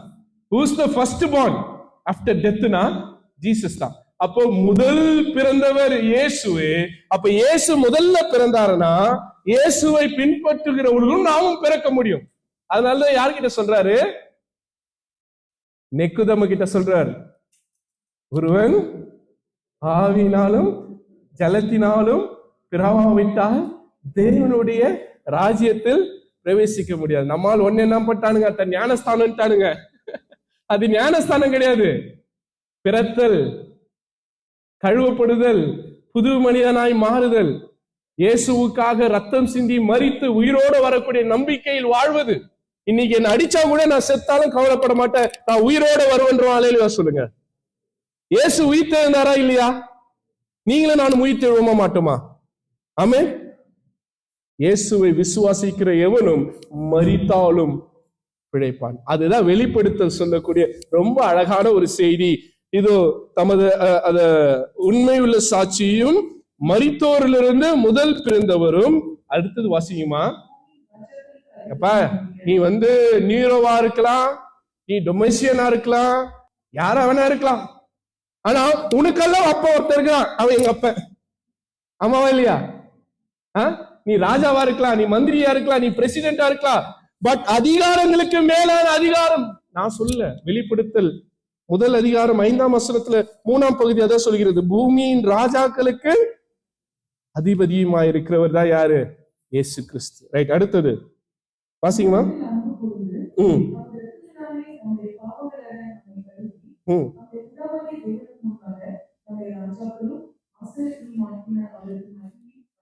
எங்க இந்த காலை நீங்க யோசித்து பார்க்கணும். மக்கள் துண்டகானம் துணியகானம் ஓடிட்டு இருக்கானுங்க. கிறிஸ்தவனாலே அடித்து கொலை பண்ணிட்டு இருந்தானுங்க, நாடு கடத்தி பண்ணிட்டு இருந்தாங்க. அப்படி துன்புறுத்தலை சந்தித்து கொண்டிருக்கிற வேளையில் இது நடைபெறுகிறது. இந்த வார்த்தையை சொல்றாரு, அப்ப சாப்பாடு இல்ல, தூங்குறதுக்கு இடம் இல்ல, நாங்க தீவா ஓடிட்டு இருக்கோம், தஞ்சம் புகுந்துட்டு இருக்கோம்னு கிறிஸ்தவர்களை பார்த்து ஆண்டவர் சொல்ற வார்த்தை, உங்களை ராஜாக்களும் ஆசாரிக்கிறோம். இப்ப நீங்க நானும் சாதாரண ஜனங்க இல்ல. எவ்வளவு துன்புறுத்தல். ஏசி ஆஃப் பண்ணிட்டு போயிட்டாங்க அப்படின்னா அர்த்தம், அப்படியே கிளம்புடான்னு அர்த்தம். எப்பெல்லாம் துன்புறுத்தல் நமக்கு வருகிறதோ அப்பெல்லாம் நாம் வளர்ச்சி அடைந்து கொண்டே இருக்கிறோம்னு அர்த்தம். இன்னைக்கு 300 பேரு, இந்த வருஷத்துல 400, அடுத்த வருஷத்துல 500, நான் போறதுக்குள்ள 1000 பேரா இருப்பாங்க சபை. நான் விசுவாசிக்கிறேன். கர்த்தர் நமக்கு ஒரு இடத்துல நித்தியமாய் ஆராதிக்க ஒரு இடம் கொடுப்பார். நான் விசுவாசிக்கிறேன். ஆமென். எங்கெல்லாம் துன்புறுத்தல் இருக்கிறதோ அங்கே விசுவாசம் பெருகுங்க. அப்படிதான் பெருகிச்சு. ஆண்டவர் அவர்களை பார்த்து சொல்றாரு, சாப்பாட்டுக்கு இல்லாம ரத்தம் சிந்துதலுக்கு ஓடிக்கொண்டிருக்கிற ஜனங்களை பார்த்து நீங்கள் ஆசாரியர்களும் என்னுடைய ராஜாக்களும் ஆயிருக்கிறாரும் சொல்லி இருக்கிறார். அதுதான் வெளிப்படுத்தல் கொடுக்கக்கூடிய நம்பிக்கை. இது பயமூத்திர சுவிசேஷம் இல்ல, இது நம்பிக்கையை கொடுக்கக்கூடிய சுவிசேஷம். ஆமென். இத படிக்கும் போதெல்லாம் அப்படியே ரத்தம் கொதிக்கணும். ஆண்டவருக்காக ரத்த சாட்சியா மறிக்கணும். ஆரம்பத்துல 5 வசனம் தான் படிச்ச. எப்படி இருக்கு? மாற்றம் இருக்கிறதா? இதுவரை நீங்கள் வெளிப்படுத்தல பார்த்ததுக்கும் இப்போ ஆழ்ந்து சிந்திக்கும் போது, நான் இதை படிக்கும் போதெல்லாம் ஒவ்வொரு முறையும் கண்ணீர் விட்டு அழாத நாட்களே கிடையாது. அந்த அளவுக்கு 3 நாள் தூக்கம் இல்ல. ஆண்டவர் இவ்வளவு வார்த்தைகளை அழகா யோவான் வழியாக அடுக்கி வைத்திருக்கிறாரு. கடைசியா ஒண்ணு சொல்லி முடிக்கிற, நீங்க வாசிங்கள, பிதாக்களும் நம்முடைய பிதாவாகிய தேவனுக்கு முன்பாக நம்ம ராஜாக்களும் ஆசாரியருக்குமாக. ரைட். அடுத்தது 7ஆம் வசனம் பாருங்க. எதுக்கு நடுவில் வராரு? மேகங்கள். மேகம் எதுக்கு அடையாளம்? ஒரு மகிமையின், சொல்லுங்களேன், பாட்டு பாடுவோமே, ஒரு மகிமையின் மேகம் நம்மை மூடுதே. மகிமை மேகம். எங்கெல்லாம் மேகம் இருக்கிறதோ அங்க தேவ மகிமை இருக்கிறது. பகலிலே மேக ஸ்தம்பமாயும் இரவிலே அக்கினி ஸ்தம்பமாயும். இன்னைக்கு இந்த மேகம் என்பது ஆண்டவரின் மகிமைக்கு அடையாளம். இந்த மேகம் எதுக்கு மேல இருக்கு? வானத்துல இருக்கிறது. ரைட்டா? இப்போ நீங்க வெளிப்படுத்தல பாத்தீங்கன்னா மிருகம் எங்க இருந்து வந்திருப்பான்? சமுத்திரத்துல இருந்து வந்திருப்பான். நீங்க யோசித்து பாருங்க, எங்கெல்லாம் அடிமைத்தனமோ எங்கெல்லாம் ஒடுக்குதல் இருக்கிறதோ அங்கிருந்து சமுத்திரத்துல இருந்து வந்திருப்பானுங்க. வெள்ளைக்காரன் வரும்போது எப்படிதான் வந்தான்? எப்படிதான் வந்தான்? சமுத்திரத்துலதான் வந்தான். ஆமாவா இல்லையா? ஆப்பிரிக்காவுக்கு வெள்ளைக்காரன் அடிமைப்படுத்தும் போது கடல் வழியா தான் போனான். இன்னைக்கு கடல் வழியில என்ன நடக்குது சொல்லுங்க? கடல்ல என்ன நடக்குது சொல்லுங்க? கடல்ல ரொம்ப முக்கியமான ஒரு நிகழ்ச்சி நடந்து கொண்டே இருக்கிறது.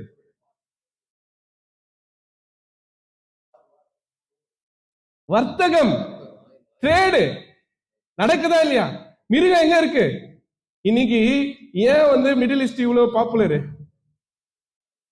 Trade, oil, consumerism. இதை பிடிக்கணும். புரியுதா? மிருகம் எங்கெல்லாம் கடல்ல வருதோ கடல்ல இருந்தா மிருகம் வரும். கடல் எதுக்குன்னா வர்த்தகத்துக்கு. நீங்க யோசிச்சு பாருங்க, இந்த ஐடியால யோசிச்சு பாருங்க. கடல்ல இருந்து மிருகம் வரும், மேகத்துல இருந்து ஆண்டவர் வருவார். ஆமென். கடல் என்றாலே பிசாசு, அழிவு, அடிமைத்தனம், பணம், வர்த்தகம். மேகம்னாலே விடுதலை, நம்பிக்கை. மேகத்திலிருந்து வானத்திலிருந்து அப்பம் வந்தது, வானத்திலிருந்து மன்னா வந்தது, வானத்திலிருந்து காடை வந்தது, வானத்திலிருந்து ஆண்டவர் வந்தார். ஆமென். அப்ப அந்த மேகத்திலிருந்து வருகிற ஒரு வாசிங்க. அடுத்தது பார்த்துட்டே இருக்கும்போது மேகத்துக்கு நடுவுல போனாரா இல்லையா? என்னைக்கு? 50வது நாள் முடிச்சுட்டு பரமேறுதல் நாள்ல அப்படியே மேகங்களுக்கு நடுவுல ஏறி போனாரு. எப்படி மேகத்துக்கு நடுவுல ஏறி போனாரு அதே போல இறங்கி வருவார். ஐயா, இப்ப இப்பதானே இங்க இருக்கிறாருன்னு சொன்னீங்களே, கேள்வி வருதா இல்லையா? ஏசு இப்பதானே இங்க வராருனாரு, கேள்வி வருதா இல்லையா? ரைட். இப்ப இயேசு யார் வழியாக இங்க வெளிப்பட்டு கொண்டிருக்கிறார் என்றால் தூய ஆவியானவர். ரைட்டா? இயேசுவால பரலோகத்திலே இருக்க முடியும், இங்கே இருக்க முடியும். ஆனா ரோல் மாறும். முதல் ஏன் 2ஆம் வருகை சொல்றோம்? ஏன் 2ஆம் வருகை சொல்றோம்? ஃபர்ஸ்ட் வருகை என்னது? குழந்தை. குழந்தை. இப்ப பாட்டு பாட ஆரம்பிச்சிருங்க. பெத்லகேமில் பிறந்தவரே போற்றி. அதுல நடுவுல வர இப்போ அது சரணமே கிடையாது, நடுவுல போட்டாங்க தூங்கு தூங்கு தூங்கு. இப்போ முதல்ல குழந்தைய வந்தாரு, அடுத்த தடவை வருவாரு. குழந்தையே இல்ல, ராஜாவா இல்ல, நியாயாதிபதியா. ராஜா எல்லாம் கிடையாது அவரு, நியாயாதிபதி, ஜட்ஜு. ரைட்டா?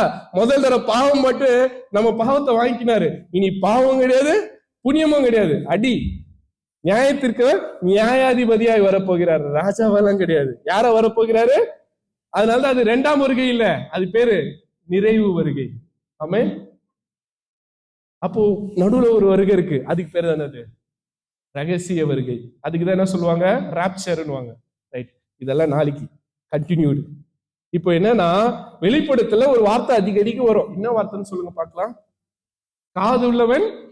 எத்தனை பேர் காதோட வந்தீங்க? ஒரு அலையிலையோ சொல்லுங்க. ரைட். இப்ப நீங்க என்ன பண்ண போறீங்க? 2 ஹோம்வொர்க்கு கொடுக்க போறேன். ஐயா, ஸ்கூலுக்கு போனாலும் ஹோம்வொர்க், ஆபீஸ்ல போனாலும் ப்ராஜெக்ட், இங்க வந்தாலும் இப்படியா? ரைட். வெளிப்படுத்தல நிறைய எண்கள் இருக்கு, நிறைய நம்பர்ஸ். என்னென்ன நம்பர்ஸ்? எடுத்தவொடனே 7, அப்புறம் 12, 666, 1,44. 7ல நிறைய 7 இருக்கு. 7 பொன்குத்து விளக்கு, 7 கிண்ணம், 7 குதிரை, 7 வாத, 7 கலரு, எக்கச்சக்க 7 7 7 7ன்னு இருக்கும். எல்லா 7 எழுத போறீங்க. எல்லா நம்பரையும் எழுதுங்க, என்னெல்லாம் இருக்குன்னு லிஸ்ட் அவுட் பண்ணிட்டு வாங்க. ரைட்டா? இது ஒரு ஒர்க். ரெண்டாவது, நம்ம சண்டே ஸ்கூல்ல சொல்லி கொடுத்தது, ஈச் ஒன்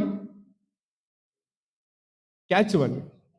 ரைட். இன்னைக்கு நம்ம ஒரு 100 பேர் இருப்போமா? இருக்க மாட்டோம்னு நினைக்கிறேன். எவ்வளவு பேர் கவுண்ட் பண்ணிட்டு இருப்பீங்களே? 100. ரைட். நாளைக்கு இந்த 100 அது உங்க விருப்பம். ரைட். இப்ப நம்ம அரை மணி நேரம் தான் பார்த்தோம், இது 1.5 மணி நேரம் நம்ம வந்து இன்ட்ரடக்ஷன் பார்த்தோம், அதனால லேட் ஆயிடுச்சு. நாளைக்கு நம்ம ஃபுல்லா இறங்க போறோம். இன்னைக்கு 5 வசனம் படிச்சோம். 5 வசனமே நம்ம இருதயத்தை என்ன பண்ணிச்சு? பற்றி செஞ்சதா? 22 அதிகாரம் இருக்குது. எத்தனை வசனம் இருக்குது? நம்ம எல்லாம் வந்து மாசம் ஒரு நாள் போட்டா கூட, நான் வந்து இங்க மொத்தமே 132 வாரம் தான் இருக்க போறேன் இந்த ஊர்ல. ஏன்னா எனக்கு இன்னும் 2.5 வருஷம் தான் இருக்குது, கணக்கு போட்டு வச்சிருக்கேன். இந்த 132 வாரத்துல ஒரு நாள் போட்டா கூட முடிக்க முடியாது 22 அதிகாரத்தை. கர்த்தர் வாய்ப்பு இருந்தா நம்ம இது ஏதாவது ஒரு வழியில இந்த வெளிப்படுத்தல முடிப்போம். இந்த 2 நாள்ல நம்மளால முடிஞ்ச மட்டும் நம்ம பண்ணுவோம். உங்களுடைய கேள்விகள் இருக்குமானால் எப்படி நீங்க கிட்ட தெரியப்படுத்துவீங்க? சரி, ஏதாவது கொஸ்டின்ஸ் இருந்தா மெயில் பண்றீங்க. ரைட். உங்களுக்கு வெளிப்படுத்தல எனக்கு இதை நீங்க அட்ரஸ் பண்ணுங்க ஐயா அப்படின்னு நீங்க யோசிச்சீங்கன்னா ஒன்னு மெயில் போடுங்க, இல்லைன்னா எனக்கு பர்சனலா வாட்ஸ்அப் போடுங்க. ரைட்டா? ஏன்னா நம்ம இணைந்து ப்ரிப்பேர் பண்ண போறோம். இது வழக்கமான ஒரு கன்வென்ஷன் கிடையாது. புரிஞ்சிருக்கும்னு நினைக்கிறேன், உணர்ந்திருப்பீங்கன்னு நினைக்கிறேன். இதுல நிறைய தெளிவுகள் இருக்கிறது, நிறைய காரியங்கள் இருக்கு. கண்டிப்பா உங்களுக்கு இன்னைக்கு யூஸ்ஃபுல்லா இருந்திருக்கும்னு நினைக்கிறேன். ஐயோ, இன்னைக்கே இந்த ஆள் சாவடிஸ்டா, நாளைக்கு வரக்கூடாதுன்னு எஸ்கேப் ஆயிடாதீங்க. ரைட். நான் விசுவாசிக்கிறேன், நீங்க எல்லாம் திரும்பி வருவீங்க, ஒரு பெரிய கூட்டத்தோடு வருவீங்க.